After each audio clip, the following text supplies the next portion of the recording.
the citizens presentation. Right, the state of the station, okay. Correct. And anyway, so Dominion did their thing. Correct. And they mentioned that starting in 2007, they had installed some wells on the outside protected area. No tritium or anything was detected out there.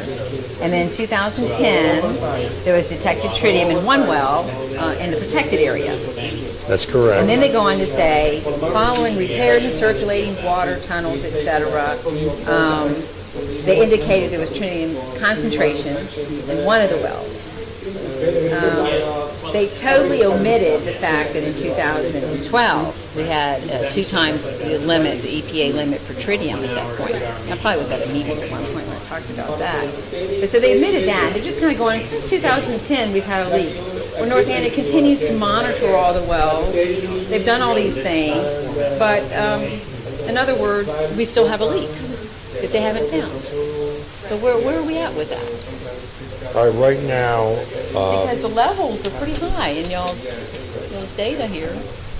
Well, right now there's 2 wells that they have. 2 wells, the inside. Inside, there's 2 wells on site.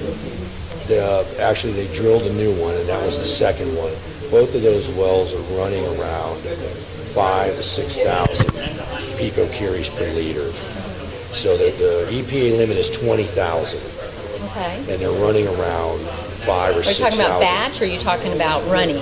No, I'm talking the sample. If they went to the well right now and pulled water out of the well and sampled it, it would be around 5,000 to 6,000 picocuries per Well, the liter. reason why I'm saying is because we're showing well 6. Right, it's well 6, and it's Well 6. GWP 6 Yeah. and PZ3 are the 2 right now that have. But look at this past year. I mean, we had, last year at this time. I mean, but it went up to 51,000. That's correct. It did. Actually, it went up higher than that. Right, it was up to around 50 or 60, and over time they did a 66,000, 69,000. Correct. That's I mean, correct. so this is that one well that y'all can't seem to find out where the leak's coming from? Well, right now the level is around 5,000 or 6,000. What happened to it? Well, as it rains, water goes down into the ground, and then they did dye studies on the underground water. Well, that water goes underground to a pump right near the containment building, Okay. and they sample it there. So as the water migrates there, they sample it, and then it gets pumped out. And so where is that water being pumped out to? Well, if it's as long as there's I no... mean, if it's this high, what are y'all doing with the water when y'all testing it this high? They test it, they don't pump it unless it's less than 20,000. I know, but if you got 69,000 and 49,000, 56,000, when y'all test that and get that, do y'all clean it out to have it taken away, or you just kind of I don't understand. Well, the way the tritium works, the water that's in those areas are basically in pockets. There's a lot of granite in the ground, and this water, based on how much rain you get, the water table goes up, the activity goes down. When it's dry and there's less water in the pocket from rain and underground water, then the activity goes up. So it really moves with what's in underground.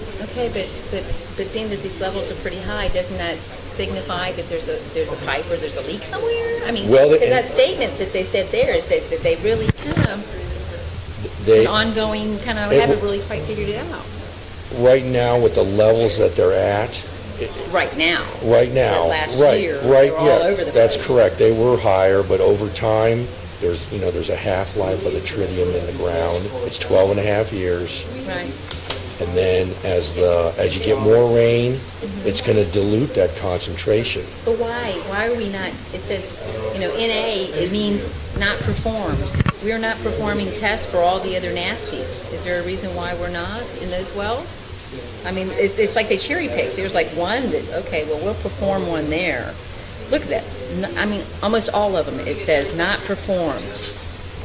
Not performed. I mean, we should be performing something when we've got these high numbers of, why aren't we performing to see if we have, strontium or cesium-131? Because we had, in the third and fourth quarter last year, we had we had levels that normally aren't Right. there. Those I mean, what's wells, up with that? they have other wells that they monitor for the other radionuclides. These wells that were installed were specifically focused on looking at tritium. Well, I mean, I know too that we had, which one is this? Some of these are the effluent releases, and then some of the Right, they gaseous do, releases. right, they're required to sample for I mean, gaseous. obviously, Right, there's- cobalt and et cetera, silver, chromium, There's established locations. and a lot of xenon. Why are we getting xenon coming out? That's just a normal part of the nuclear process. Well, it's not usually, the levels aren't usually that high though. And there was a cesium too. See, look, cesium-137. That was in the first quarter. Correct. So where did that come But I from? mean, as part of the nuclear process, they're going to sample for this, but there's limits on all those radionuclides. As long as the amount doesn't go above an established limit that we have in the regulations, then it's Yeah, but I accepted. think it's because they take it for 365 days and they divide by the days. But if you're getting a dose like right then, I mean, you're getting a bigger shot than if you just stretch it across the whole year and then divide it by the amount of days. I mean, I'm concerned because I've looked at these reports before, and there was not, and like this carbon-14, it seems like that seems to be a lot higher than it was in the past too. Something else in here somewhere. Technical, based on requirements, non-planned releases. No, major changes. No. I was trying to look for that other thing. Okay, what was my other thing that I was going to ask? Okay, so because on last year. So let's go back to the tritium. Okay. So right now they have 2 wells and they're running at 5,000 or 6,000 picocuries per liter, and they have been higher. They did a dye study. Right. They put the dye in the ground, and they weren't able to find anything in any other system that said there was a crack in any pipe or any Right. other system. Okay. The tank, there's a 300,000 gallon tank right outside this area. They drained it, put a robot in, and went in to see if there was any problem with the tank. There's nothing wrong with the Okay. tank. So they looked at the tank, they looked at piping in the area. Right now, there is no real explanation as to why those levels are so high. Yeah. There's no, health-wise, tritium is not, a major health concern. If I had children and stuff right next to that, I think I'd be a little concerned. Well, needless to say, what this is basically saying, though, is we're having this problem with the tritium going up and down or whatever, but we really don't know exactly what the problem is. But what I wanted to ask about in particular was, have y'all installed the instrumentation observing the temperature and water level of the spent fuel pool, as well as radiation levels in the spent fuel pool area? Yeah, and your question is Regarding to the instrumentation, because you Right, guys had the we put out- NRC sent right, something to you. We put out an order. I'm with the NRC. They put out an order to put in new instrumentation, a lot of new equipment for Right. post-Fukushima. They do have a new level indicator installed on the spent fuel pool, and they do have radiation monitors, and they have additional cooling pipes that can supply water to that area. Basically, you could take a hose up to the side of the building and run water and get it into the spent fuel pool. Okay. So that's complete. All Because as of March. they were saying they were going to have, the NRC sent a letter, and it said that Dominion stated that by the following revised, they will be able to meet the requirements of the order by following the revised milestone and associated target completion dates by April 2015. Right, well, they completed at the end of March. When they came out of their outage, all those modifications, Okay. they're fully compliant. Okay. Which includes, they put in a dome building, Yeah, I know, the flex. flex building, earthquake, tornado, and flood-proof based on the location that it's at, all the equipment that they're required to have, Right.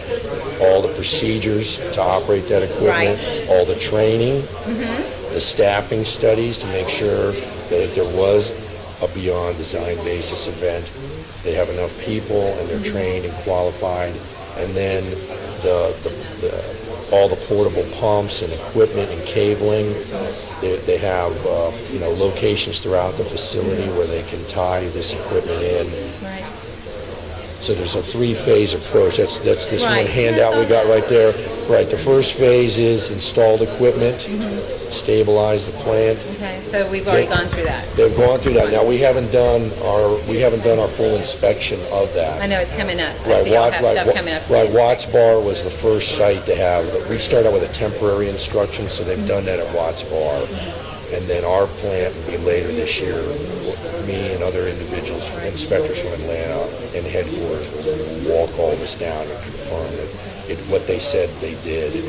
And then, once we do the temporary instruction, then we'll periodically inspect this equipment. Right. Well, my other question was, we had 2 spent fuel rods that were broken this year. And pellets escaped and supposedly got dissolved. Right, that was last year. Well, I meant last year. Right, that was last year. It should have been Right. in this report. I It didn't was in- see anything in the report talking about that. It was in Unit 2. Right. Right. The radiation levels and the amount of activity from those pellets, when those fuel rods Right. cracked, the amount of activity that would go into the coolant is very, very But wouldn't y'all have to minimal. pump that out and take that somewhere else or something? Well, once they determined, this is all underwater, 25, 30 feet underwater, once they found the pellets and the material, the clad, all that was put in a container, and it's in the spent fuel pool. Well, I know that we And that supposedly when assembly- we have cracks or broken spent fuel rods, they just put them in the pool. How many broken spent fuel rods do we have in the pool now?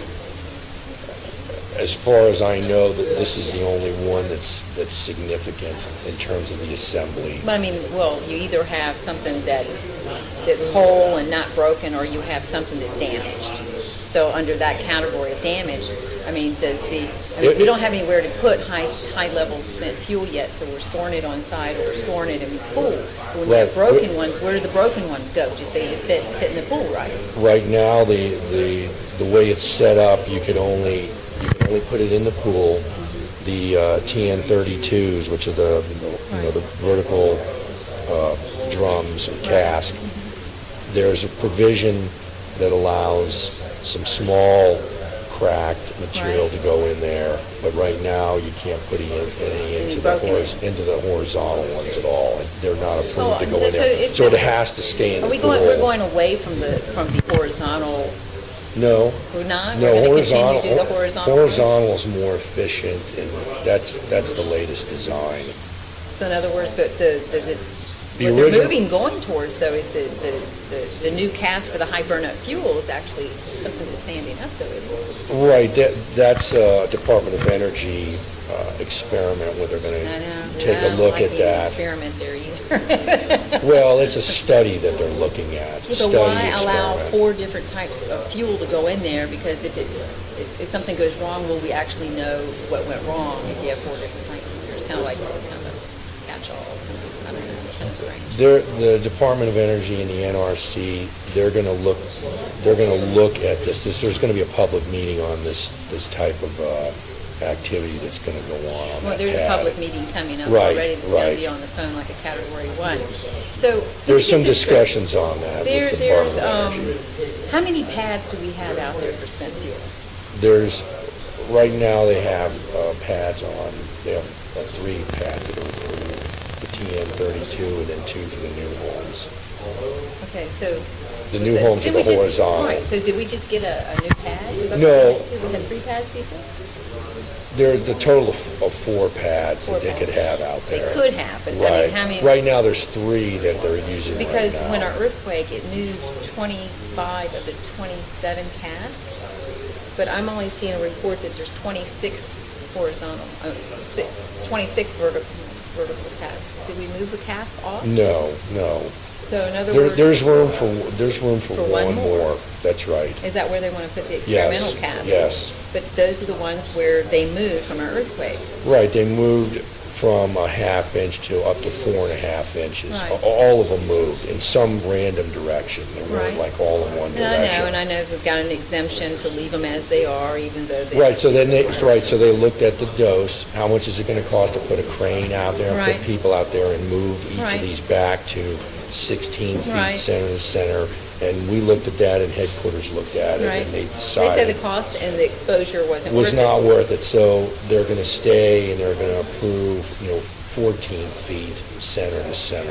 So are across these all going to of be them. bolted down eventually, or we're just going to leave them just standing like that? There's no requirement to bolt them down. I know, but what happens if we have a stronger earthquake?